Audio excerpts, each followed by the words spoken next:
Hello, hello, hello les amis, je vous fais ce mini vlog dans le van.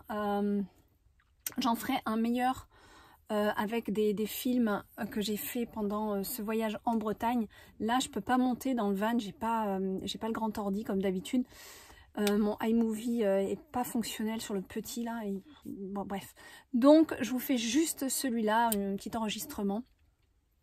Et puis je vous mettrai un petit peu les paysages que j'ai pu voir et on en reparlera dans un vlog que je vais faire certainement première semaine de novembre quand je vais rentrer, puisque je rentre comme la rentrée scolaire, voilà tout simplement.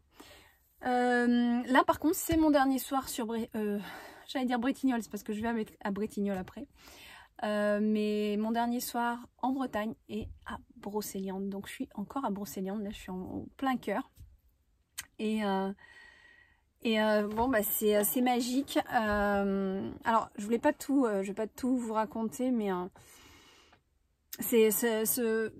une semaine, cette semaine elle a été hyper puissante, hyper forte sur plein de niveaux, tant dans les ressentis que dans le rêve que j'ai fait, que justement je vais vous en parler. Pour ceux qui étaient sur Instagram, je vous avais dit bon bah voilà que j'allais développer ce rêve extraordinaire que j'ai fait.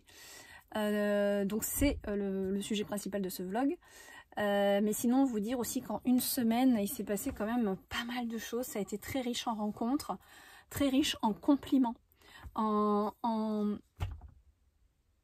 c'est comme si ne quittez pas, j'ai oublié d'éteindre une lumière là-bas, et comme je suis en autonomie quand même, je vais quand même les éteindre parce que je vais pas faire non plus les lumières.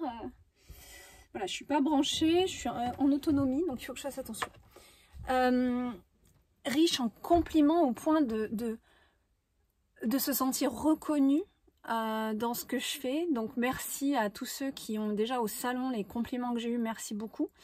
Merci à mes clients qui sont venus se déplacer au salon pour me voir. Merci aux nouveaux clients qui ont vraiment été généreux avec moi ce week-end-là. Merci aussi aux autres auteurs qui sont des amours, où il y avait une ambiance vraiment super, très détendue, très légère, et en même temps beaucoup d'amour dans ce salon, beaucoup d'énergie d'amour. Et merci à certains auteurs qui vont se reconnaître, qui m'ont vraiment, j'ai même envie de dire glorifié. Surtout une, peut-être qu'elle se reconnaîtra si elle regarde la vidéo. Elle m'a vraiment nourrie pour des mois et des mois, je pense, par tout ce qu'elle m'a dit. Et c'était une autre auteure qui en fait me suivait depuis longtemps et dont je suis la source d'inspiration. Et voilà, enfin, il n'y a pas qu'elle, mais elle notamment, elle m'a épatée par sa dose de compliments. Et en fait, de se sentir reconnue par des nouveaux auteurs aussi, bah c'est waouh! En fait, c'est de savoir qu'on était la source d'inspiration de nouvelles graines d'auteurs, je dis graines, mais qui ont déjà sorti 1 ou 2 ou 3 ouvrages. Bah, c'est génial. Voilà, c'est vraiment je me dis, je suis vraiment alignée dans ce que je fais, quoi. Et ça, c'est des beaux cadeaux. Je remercie les messages que j'ai reçus sur Instagram, les messages que je reçois en général, et les emails. Là j'en ai encore eu un aujourd'hui, mais je vous dis, cette semaine ça a été paquet cadeau sur paquet cadeau de compliments, voilà, tout simplement. Donc merci, merci, merci. J'ai eu un email aujourd'hui, waouh, juste trop beau aussi, d'une cliente.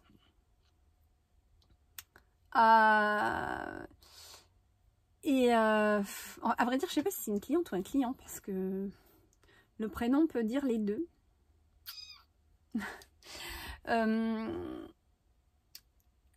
Et puis bon, je vais quand même vous raconter le rêve que j'ai fait. Mais avant de vous dire ça, je suis contente parce que j'ai une boutique dans Brocéliande au cœur de Pimpon, du village, qui a pris mes ouvrages. Une boutique qui vend déjà des oracles et des contes féeriques, etc. A pris certains de mes ouvrages, un peu d'oracle, et surtout les contes de Mélisse, qui ont été une des meilleures ventes du salon, les contes de Mélisse, donc c'est top. Donc je suis contente, je laisse un petit peu de moi à Brocéliande. Ce voyage a été extraordinaire, même en roulant j'ai vu un arbre à fée. Donc qu'est-ce que j'entends par arbre à fée? Eh bien, je roulais dans la forêt. Ça c'était, j'avais déjà dormi une nuit ici, c'était le lendemain matin, je traversais pour aller à Tréhaut, donc de l'autre côté de Paimpont, de l'autre côté de la forêt, pour aller voir, ouais c'est là, pour aller voir le... J'avais rendez-vous avec Calypso, pour aller voir, je vais y arriver, le Val sans retour et tout ce qui va autour. Et là, les arbres ne bougeaient pas, il n'y avait absolument pas de vent, j'étais en plein milieu de la forêt en train de conduire, et là, il y avait un arbre où toutes les feuilles faisaient comme des miroirs. Et en fait, ça m'est déjà arrivé, et je sais que c'est féerique, ça m'est arrivé à Daintree. Daintree, Rainforest de Daintree, c'est au nord de l'Australie, c'est aussi une forêt magique. Il s'y passe aussi beaucoup de phénomènes. Et en fait, vous avez toutes les feuilles qui... comme ça. Partout, partout, partout, partout, partout. Et du coup, ça fait comme des petits miroirs selon les rayons du soleil. Et ça fait comme des petits miroirs partout, partout, partout, partout. Et vous pouvez être sûr que là, il y a une présence féerique, puisqu'en fait, si c'était le vent, les feuilles de l'arbre d'à côté, il y en aurait d'autres, quoi. Ou même au moins une, ou deux, ou trois. Et là, vous êtes dans le calme le plus absolu, puis un arbre qui est totalement agité, totalement en train de vous faire des coucous comme ils n'en peuvent plus. Et ça, je savais que c'était les fées qui étaient à cet arbre en train de... Hello, bienvenue, j'ai vraiment eu mon welcome, comme on dit. Enfin bon. Passons, j'ai adoré aussi mes promenades, voilà, des ressentis. Alors pas forcément dans les endroits dits sacrés, dans les endroits connus. C'est pas forcément ces endroits-là, même si je les accueillais et que voilà, j'étais très contente de les voir. Il y a eu des endroits que j'ai ressenti beaucoup d'énergie, hein, très forte et très féerique, où je pouvais vous dire, là, il y a un village de fées. Mais c'est des endroits dans la forêt que personne s'arrête, quoi.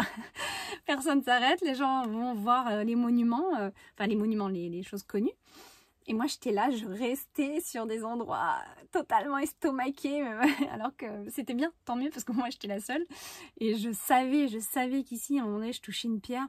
Et il y a un côté de ma main qui a chauffé, alors que bon, on est dans l'humidité, dans le froid, et la pierre est froide.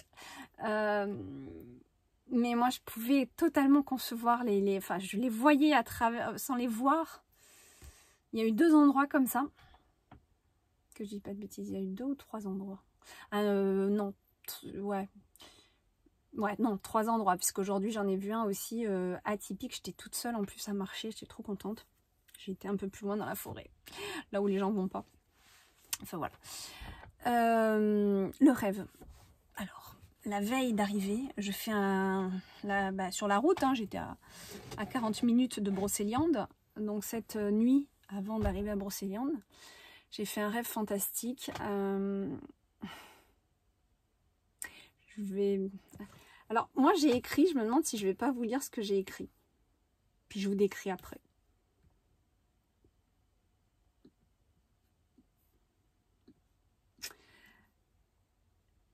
Je vais vous lire ce que j'ai écrit, puisqu'en fait c'est j'ai voulu mémoriser ce rêve surtout.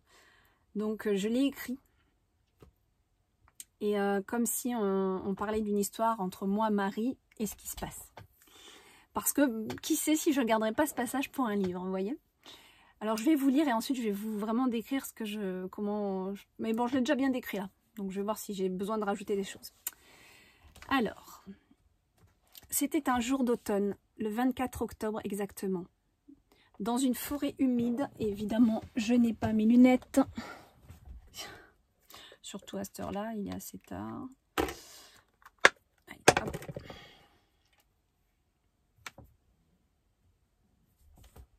Dans une forêt humide où les feuilles ocre aux reflets roux recouvraient le sol, où certains arbres encore bien touffus gardaient sur eux leur dernière parure verte.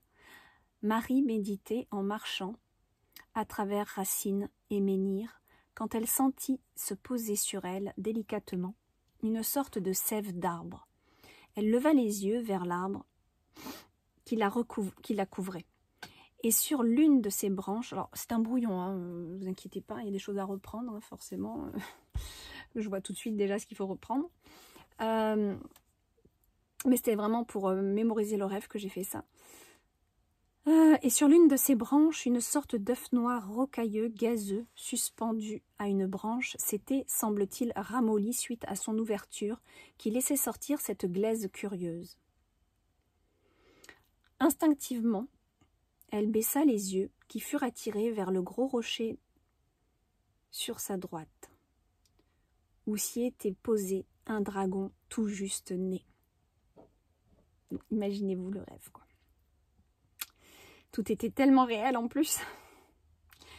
C'était vraiment incroyable. Bon, je dis rêve, mais quand c'est des choses aussi précises que ça, où j'ai pu... c'est vraiment entre le rêve et l'autre dimension ce qui se passe quelque chose en fait. Elle comprit qu'il avait dû tomber de son œuf, car tellement surpris par son propre atterrissage, il ne bougeait plus, de stupeur, la gueule ouverte, figée, et les yeux encore clos, comme collés par sa gestation longue.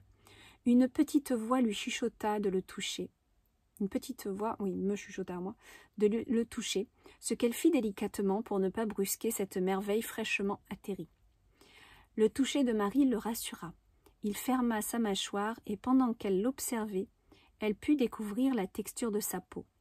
Ce bébé dragon tourna alors sa tête vers elle, tentant d'ouvrir ses yeux pour la première fois, et s'avança doucement vers elle, comme pour la reconnaître. Marie, en extase de ce moment irréel, ressentit un amour profond pour lui, qui n'avait encore que de petites ailes qui se faisaient discrètes dans le dos, tout comme une petite dorsale pointue qui allait certainement s'élever avec le temps. Sa queue n'était pas très longue et sa tête plus large que le reste de son corps.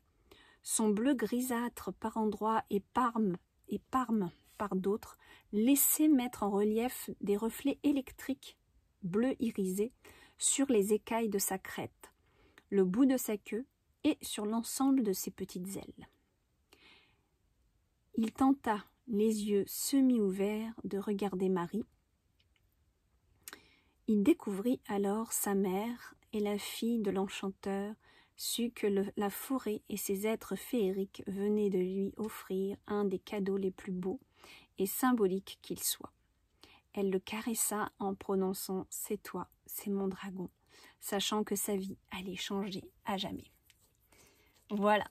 Alors, j'ai un petit peu romancé la fin, mais je vous expliquerai pourquoi un autre jour peut-être.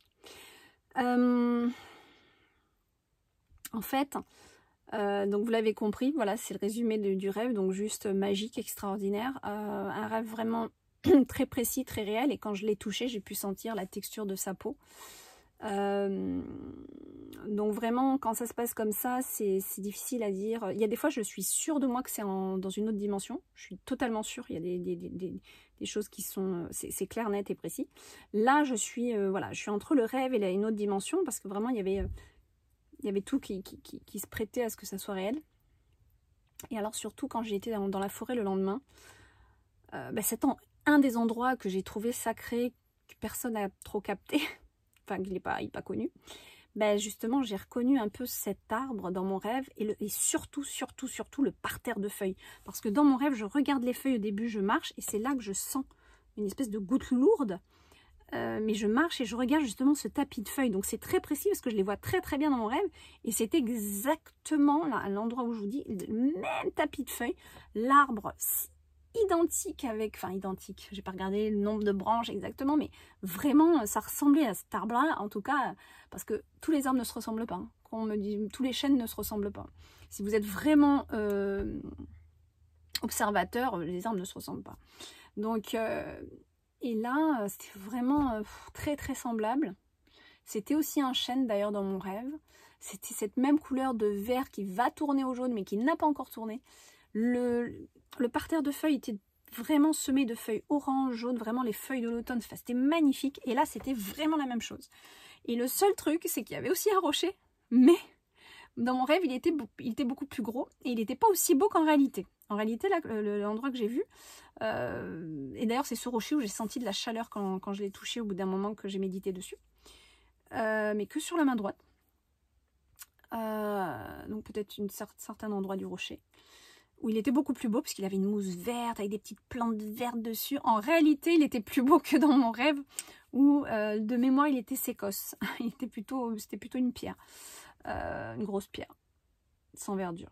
Mais il y avait aussi, c'était focus sur l'atterrissage en fait, le dragon était sur cette pierre. Donc en fait, dans le rêve, quand je sens cette goutte, mais vraiment une goutte lourde comme ça, je me dis, qu'est-ce que c'est que ce truc lourd? Et puis en fait, j'ai vu que c'était de la glaise de l'intérieur de l'œuf.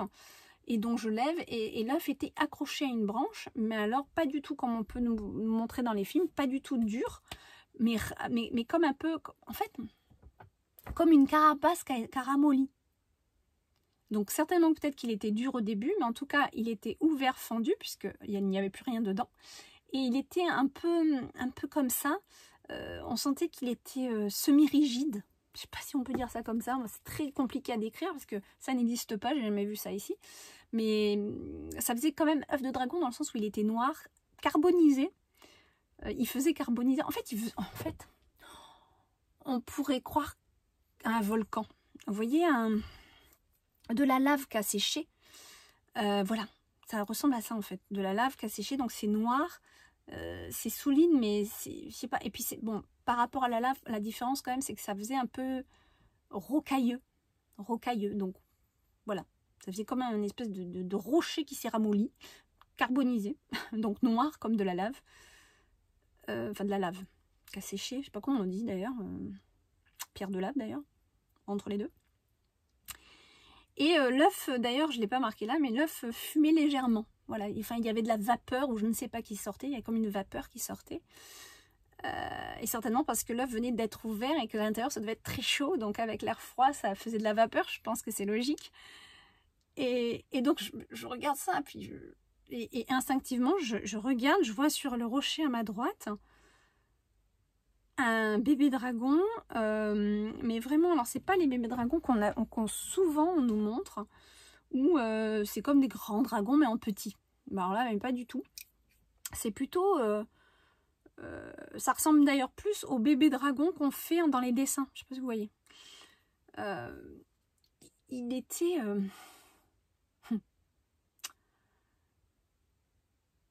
il était mignon. Alors, il avait des toutes petites pattes. Donc, il avait des toutes petites... Alors, il était comme ça, là, sur ses... Et il était avec la petite bouche ouverte, comme ça. Mais il avait les yeux collés. Et on sentait qu'il était un peu choqué de son atterrissage. Et la bouche ouverte, comme ça. Et on voyait ces petits crocs. Alors, il n'avait pas beaucoup... Je ne voyais pas d'autres dents, mais je me rappelle de juste deux petits crocs, comme ça, là. De bébé d'ailleurs, hein, c'était pas étonnant quoi, des dents de dragon de bébé, mais que les deux là, le reste j'ai pas de dents. Et je me rappelle de ces espèces de grands yeux collés, donc assez globuleux mais fermés, et donc des grosses, je sais pas comment dire, très boursouflés. Et vous savez, les nouveau-nés chez les humains quand ils naissent, ils sont tout boursouflés. Ben, imaginez un dragon qui vient de naître tout boursouflé quoi. Sauf que la tête était assez large, donc les yeux plus comme ça. C'était pas du tout la tête du dragon comme ça. Mais je pense qu'en grandissant, ils doivent certainement s'allonger. Tout comme un bébé humain, un nouveau-né humain en fait, et a une tête plus grosse que le reste du corps. Là, c'était pareil aussi. Il avait sa tête qui était quand même proéminente par rapport au reste du corps qui partait en tout petit, avec vraiment une queue pas très grande du tout. Des toutes petites ailes, mais vraiment la taille de mes mains, je pense. Ouais, on va faire la taille de mes mains. Donc par rapport à quand même ce bébé dragon qui était déjà peut-être même plus petite, je pense plus petite que mes mains. Peut-être comme des mains de bébé ou je sais pas, mais des petites ailes. Donc on sentait que bon bah c'était le nouveau-né qui venait de naître, hein, mais il n'avait pas encore ses ailes développées. Une toute petite crête, vraiment toute petite crête qui longeait un peu son corps. Qu'est-ce qu'il y avait d'autre qui était mignon? Enfin voilà, des petits membres. J'oublie rien. Mais les yeux vraiment collés, on sentait qu'il y avait comme de la glu en plus. Enfin, c'était bizarre. Et sa couleur était vraiment grisâtre. Si on mélangeait du parme avec du gris très clair, vous voyez, un peu ça. Mais alors, ce qui était très beau sur lui, c'était vraiment le bout de sa queue. Enfin, tout ce qui était écaille. Écaille, on dit pas écaille. Sur le dragon, si, les écailles du dragon. Tout ce qui était écaille, avec les ailes aussi. La crête, le bout de la queue, c'était vraiment un bleu roi, un bleu électrique très très beau. très beau. Et quand je l'ai touché, cette petite voix parce que je le voyais figé, la petite voix intérieure qui me dit, en le touchant, ça va le rassurer, il va se détendre. Et je le touche dans le dos délicatement, et là, hop, tout de suite sa bouche a fait hop, comme ça, mais les yeux toujours collés. Et il s'est un peu légèrement bougé. Et moi, j'ai pu sentir sous mes mains cette texture de peau qui n'est pas, où les écailles sont pas forcément encore formées. En tout cas, là, au moment, vraiment dans le haut du dos, ça m'a fait penser à ces que j'ai vus en Australie. Et j'ai plus le nom. Ces espèces d'énormes lézards, là. C'est des énormes lézards. Ça a un nom. Je me rappelle plus, mais quand je me rappelle en avoir touché, c'est vraiment gros, hein. D'ailleurs, c'est de la famille des reptiliens, c'est la famille des dragons, tout ça, hein. D'ailleurs, il y a le dragon du Komodo aussi, mais bon, lui, il est plus gros. Ben, c'est la même texture de peau. C'était la même texture de peau. C'est-à-dire qu'on sent quand même le gras sous la peau, là, on sent que c'est un petit peu moelleux, mais on sent que c'est du muscle, quoi. On sent que c'est du muscle avec une petite couche de moelleux. Et cette texture de peau très particulière du reptile. Mais du reptile de lézard, là, de ce gros lézard. Donc j'ai pu vraiment sentir la texture, tout sentir, tout bien voir. Et à un moment donné, il tourne sa tête, il essaie d'ouvrir légèrement les yeux collés. Il me regarde comme ça, puis il va comme un peu pour me renifler, mais sans trop me renifler. J'entends pas qu'il me renifle, mais comme si c'est pour me... Si, me renifler, je pense. Et en fait, je suis là et je suis en extase totale. Et là, par télépathie, on me fait comprendre, alors par télépathie, je sais pas comment vous l'expliquer, mais en tout cas, on me fait comprendre que c'est mon dragon. Et en effet, il n'y a pas d'autre dragonne qui est là pour surveiller son petit, il n'y a personne, on n'est que tous les deux dans cette forêt, et que je suis sûre qu'elle était brocéliande, parce que c'était vraiment très... même par terre de feuilles, c'était vraiment la même ambiance. De toute façon, c'est la même ambiance. La forêt de brocéliande, elle a une ambiance particulière, moi, je trouve. Très particulière. Et c'était vraiment cette même ambiance, puisque le lendemain, j'ai été voir et je me suis ressentie dans cette même ambiance. Et en fait, je ne sais pas comment expliquer le sentiment que j'ai reçu quand j'ai compris que c'était mon dragon. Il y avait un sentiment de récompense, mais j'aime pas trop ce terme, il faudrait trouver un autre terme, c'est reconnaissance, peut-être plus. Une forme de reconnaissance de tout ce que j'ai pu parcourir jusqu'ici et de tenir bon dans tout ce que je produis, dans toutes les toiles que je fais, dans toutes les illustrations, les ouvrages que je publie, parce que croyez-moi qu'être auto-édité, ben, c'est loin d'être facile. Même en étant édité, de toute façon, si on n'est pas surconnu et tout, on peut difficilement gagner, gagner sa vie avec ça. Enfin, j'aime pas le terme gagner, mais se suffire de ça financièrement. Et en auto-édition, bah, un petit peu plus, mais à quel prix aussi, parce que c'est énormément de boulot et il faut pas croire, voilà, c'est pas si financièrement, voilà, il faut que ça dépote encore plus pour que voilà, je puisse vraiment être satisfaite à ce niveau-là. En tout cas, maintenant, je suis satisfaite tous les jours de ma vie, puisqu'en fait, je fais quelque chose que j'aime. Mais il est évident que l'alimentaire compte de nos jours. On ne peut pas faire semblant. Oui, il y a des choses à payer. Hein. Puis, il faut payer l'électricité, il faut payer l'internet, il faut payer tout ça. La nourriture, tout. Donc, voilà. Puis, voilà, j'ai des enfants, j'ai envie de les gâter, de les choyer, tout ça. Donc, je m'accroche. Et pour justement... me dire que tout ce que je fais là, c'est sûr que je le fais avec le cœur depuis tant d'années, je le fais parce que j'ai envie d'aider à travers mes ouvrages, j'ai envie de faire voyager les gens à travers mes ouvrages, mais j'ai surtout envie de les aider et de les guider. Donc c'est ce qui m'a fait tenir tant d'années avec beaucoup de bas, plutôt que de hauts, mais beaucoup de bas, où des fois à plusieurs reprises j'ai failli fermer les éditions Atlantis, hein, puisque c'est pas évident, c'est pas facile, que je suis toute seule aussi, que je n'ai pas les moyens d'avoir quelqu'un pour m'aider. Mais voilà, j'ai tenu bon et en fait, ce rêve, ça a été un peu comme, je sais pas, comme, tu vois, t'es arrivé à... Alors, on pourrait le voir aussi comme un un cadeau de bienvenue à Brocéliande, mais je pense que c'est bien plus puissant que ça. Ça, c'est passé à Brocéliande, certes, mais je pense que c'est aussi une récompense pour moi de tout ce que j'ai pu traverser, que ça soit sentimental, avec l'argent aussi, des affaires, des choses que j'ai ratées, que j'ai loupées, que voilà. Vous le savez, ma maison qui était en vente en Calédonie, bon bah la Calédonie, la guerre a éclaté, maintenant ça y est, je donne ma baraque, je m'assois sur énormément d'argent, mais j'ai plus le choix. Donc voilà. Donc, puis bon, bref, je vous passe les détails, mais j'ai passé des choses dans ma vie qui quand même, je me suis toujours dit, la santé est une priorité et c'est ça qui est important, il faut toujours s'en rappeler. Et c'est ça qui m'a fait relativiser beaucoup de choses. Et curieusement, bah, le soir où j'ai rêvé de ce dragon, de ce cadeau magnifique que l'univers me faisait, le matin même, j'avais rendez-vous avec les constellations familiales. Parce que c'est quelque chose que je voulais faire depuis longtemps, justement pour débloquer certaines choses. Puisque je suis à une croisée de chemin en ce moment entre vouloir une galerie, un lieu physique pour mes ouvrages, pour mes toiles, ma galerie d'artistes, et le fait d'être libre comme l'air et de bouger comme j'en ai envie tout le temps. Je suis dans un gros dilemme. Et j'avais fait les constellations familiales aussi pour voir par rapport à tout ça. Et curieusement, le soir même, je fais ce rêve-là, quoi. Et pour moi, le dragon, c'est la puissance intérieure aussi. C'est toute cette puissance qu'on a en nous. Autant le volcan va être nos colères qui surgissent, mais le dragon, c'est aussi cette puissance qui peut surgir. Et aussi, pour moi, le dragon, c'est aussi pas se laisser faire, savoir prendre sa place. Et vraiment... Désolée si vous entendez un bruit, c'est ma batterie externe qui s'est mise en route pour que j'ai de la batterie.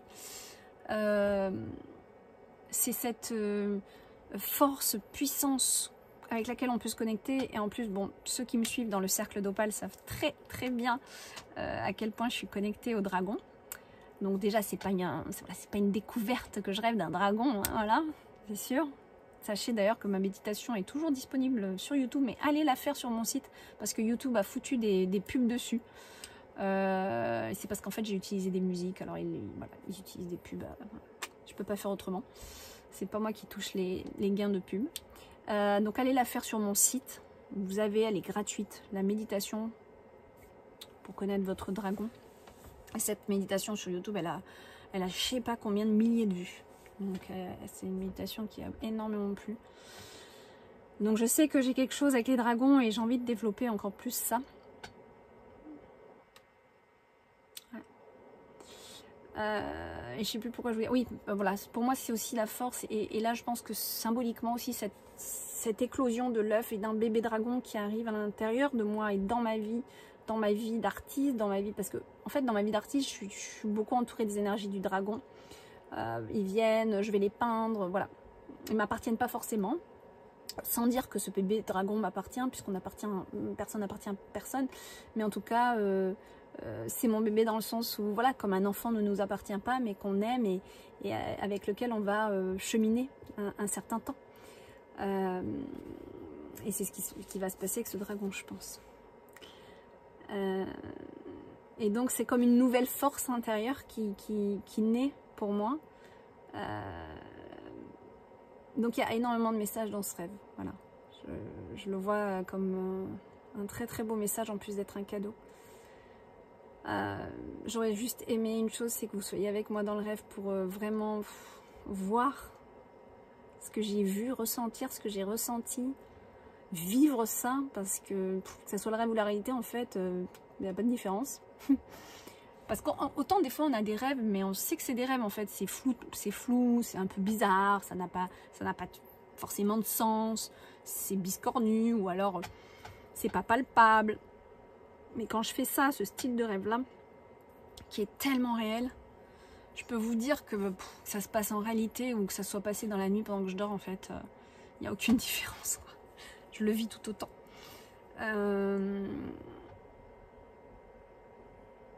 Et ce qui est magique aussi, c'est que quand même suite à ça, j'ai passé une semaine à recevoir des compliments. J'ai eu beaucoup de reconnaissance des personnes Là, quand je suis rentrée à 2 reprises dans une boutique en Brocéliande, que j'ai dit je suis auteur, je fais des contes féeriques pour enfants parce que je voulais un peu mettre en avant, voir si ça serait intéressant pour la boutique, mais je parlais pas de l'oracle de Mélisse, je parlais juste des contes.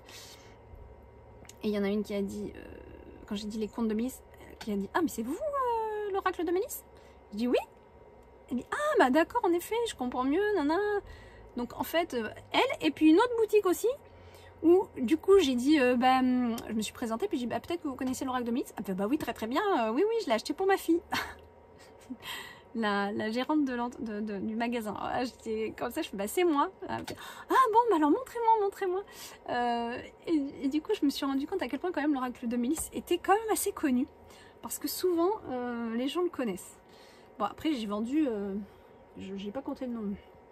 J'ai vendu plusieurs milliers d'exemplaires d'oracle de Mélisse seulement. Donc c'est vrai que voilà. Mais je sais pas, il y a eu un truc pendant ce voyage qui m'a vraiment encouragée à poursuivre, à continuer, à être endurante dans tout ce que je fais. Même si je sais pas encore où, quand, comment vraiment tout va se développer et quel lieu. Que je continue quoi, et que les choses vont se placer. Mais c'est vrai que quand ça fait des années que vous faites ça, alors au début je gagnais pas du tout ma vie avec, voilà, c'était un petit à côté. Après j'ai commencé à pouvoir payer mon vital. Donc mais voilà. C'est toujours, je dis ça, mais bon, il y a des mois, c'est pas toujours évident. Alors oui, merci à vous tous pour tous vos compliments, pour tout ça, pour ceux qui étaient là, présents en Bretagne et qui vont se reconnaître. Merci de m'avoir autant complimenté, autant béni. Vous m'avez béni totalement. Et vous m'avez nourri énergétiquement à un point incroyable. C'est juste incroyable en fait. Et je pense que je vais réaliser au fur et à mesure des jours, et quand je vais rentrer chez moi, ça va me faire drôle. Mais je pense qu'il y a des choses qui vont changer pour moi dans l'année qui arrive. Je pense, ouais. Puis j'ai envie de créer encore plus. Voilà. D'ailleurs, là, je suis sur la création d'une... Elle est pas finie. Bon, je vous la montrerai quand elle sera finie. Ouais, je vous la montrerai quand elle sera finie. Vous l'avez peut-être déjà vu un peu sur Instagram. D'une petite maison, justement, dans la forêt, aux ambiances de Brocéliande. Bref. Je suis un peu triste de partir ce soir. J'ai presque envie d'acheter un terrain, je sais pas quoi faire là, mais pas forcément y rester vivre, mais voilà, avoir un petit pied à terre, un petit quelque chose, un petit truc sacré. Bon, je vais vous laisser. Non, je voulais pas vous laisser avant de vous dire que voilà, c'est ça, parce que je sais pas si vous l'avez bien vu l'autre fois sur la vidéo, je vous ai fait un tirage. C'est Damona. Pardon, je dis Damona, justement, c'est parce que je pensais à cet auteur qui m'a énormément fait de compliments, mais à un point voilà, extraordinaire. Donc merci Damona, voilà. Si ton nom est sorti, c'est qu'il fallait le dire. Et là, c'est Asia qui m'a fait ce beau cadeau. Pareil, un auteur qui met beaucoup de cœur dans ce qu'elle fait. Et j'ai eu la joie qu'elle me dise que j'ai été une source d'inspiration pour elle. Et du coup, elle m'a offert ce bel oracle. En fait, c'est le Béline revisité par elle. Et je l'aime beaucoup. Le boîtier est très beau. Il est un petit peu abîmé parce qu'en fait, je suis en van et il était dans mon coin bibliothèque, mais comme il n'était pas bien calé, il est tombé. Donc, je l'ai un peu abîmé. Bon, c'est ça d'être en van, malheureusement. Qu'est-ce que vous voulez faire? Je m'en veux un peu. Mais c'est comme ça. Il n'y a pas que lui qui est tombé, figurez-vous. J'ai abîmé même le mien. Enfin, bref. Et je vous montre aussi l'oracle de Calypso avec lequel je vous ferai aussi un tirage. Petite Calypso qui m'a bien guidée aussi dans ces forêts, avec qui voilà, on a passé des bons moments. Je vous montrerai, on se fera des tirages avec ces jeux-là. Je vous fais des gros bisous. À très bientôt. Et voilà. Moi, je reprends la route demain matin pour Bretignolles-sur-Mer où je vais rester quelques jours avec ma sœurette, ma sœur Sophie, que j'affectionne beaucoup, avec qui on s'entend super bien. Et après, je redescendrai. Donc, j'ai quand même pas mal d'heures de route qui m'attendent. Allez, je vous fais des gros bisous.